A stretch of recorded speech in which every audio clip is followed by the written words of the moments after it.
فلا مضل له ومن فلا هادي له أشهد أن لا إله إلا الله وأشهد أن محمدا عبده ورسوله اللهم صل على محمد وعلى Muhammad. Bapak Ibu para jamaah yang dirahmati Allah Subhanahu wa taala, terlebih dahulu marilah kita bersama-sama untuk memanjatkan syukur kita kepada Allah Subhanahu wa taala yang telah memberikan kita segala kenikmatan, lebih-lebih nikmat iman, nikmat Islam dan nikmat sehat tentunya.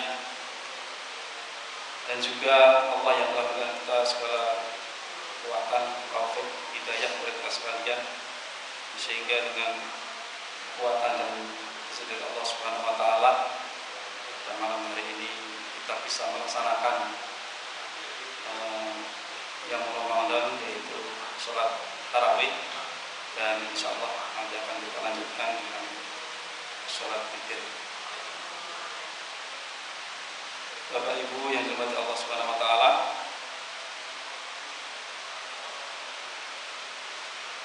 kami di sini akan menyampaikan yang berkaitan dengan amalan-amalan di bulan Ramadan.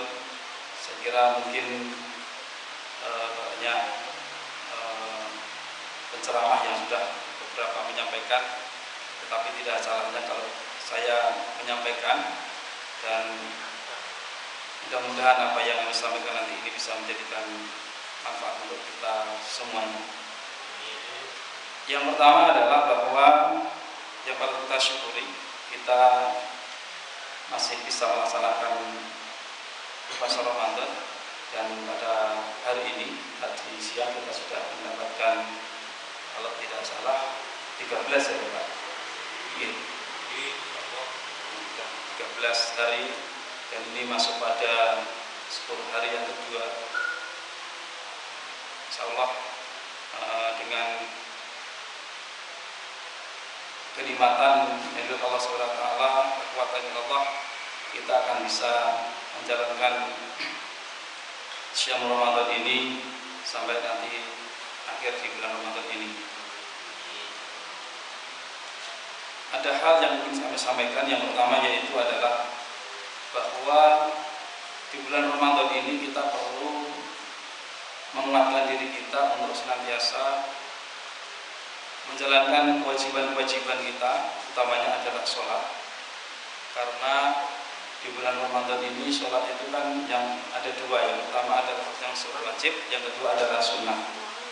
Maka yang namanya wajib harus kita lakukan dan kita kerjakan. Kemudian yang sunnah, marilah kita tambahkan rutinitas kita.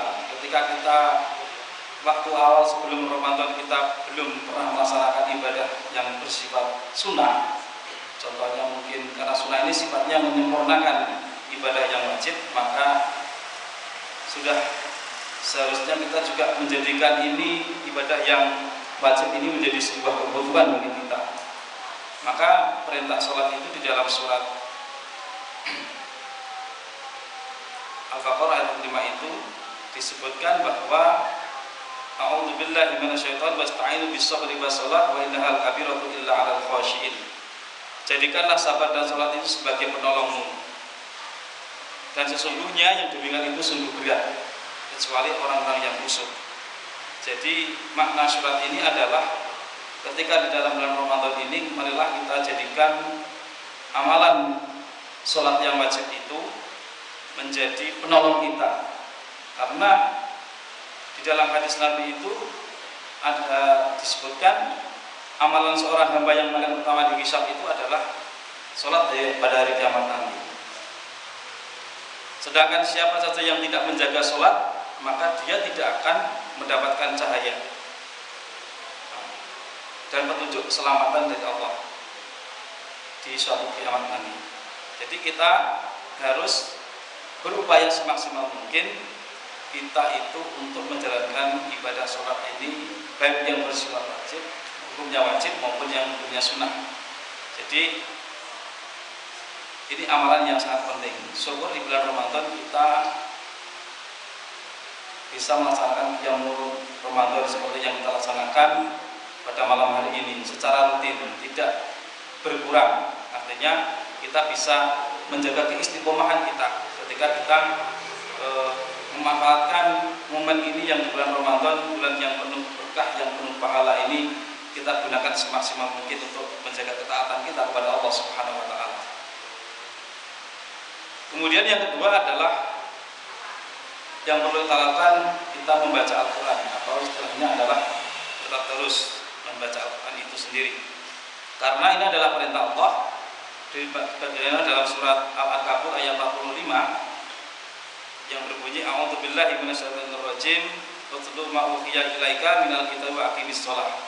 Bacalah apa yang telah diwajibkan kepadamu, yaitu Alkitab wa aqimis shalah, dan mendirikan salat. Jadi di sini jelas kita diperintahkan untuk membaca Al-Qur'an. Karena Al-Qur'an ini adalah kitab kita, tidak hanya sekedar dibaca, tetapi bagaimana kita bisa memahami maknanya sehingga kita bisa mengamalkan apa yang dituntunkan oleh Allah di dalam Al-Qur'an itu di dalam kehidupan kita. Dan kita ketika kita baca Quran, tentunya apa yang kita kerjakan, kita baca, insya Allah berpahala ya di bulan Ramadan, karena Allah sendiri akan membalasnya apa yang kita perbuat khususnya di bulan Ramadan ini.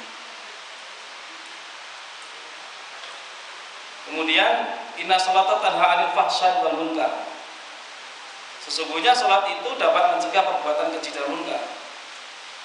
Nah, jadi kalau kita sholat yang wajib maupun yang sunnah, ini bisa mencegah diri kita itu berbuat dari keji dan munkar, perbuatan yang buruk begitu. Bapak Ibu jamaah Allah SWT, yang ketiga adalah mari kita memperbanyak bersedekah, karena sedekah ini adalah sebagai bagian dari kewajiban kita, atau mungkin istilah zakat itu di bulan Ramadan ini, maka kita harus membelanjakannya, karena sebagian dari harta kita itu ada yang berhak untuk menerima. Allah berfirman dalam surat Al-Munafiqun ayat yang 10, a'udzubillahi minasyaitonirrajim wa anfiqu mimma razaqnakum min qabli ayyatiya ahadakumul maut fayaqulu rabbi laula akhartani ila ajalin qarib wa asaddaqa wa antum minal sholihin. Dan belanjakanlah sebagian dari apa yang telah kami berikan kepadamu sebelum datang kematian kepada salah seorang di antara kamu. Lalu kemudian dia berkata, ya Tuhanku, mengapa engkau tidak menangguhkan kematianku sampai waktu yang dekat yang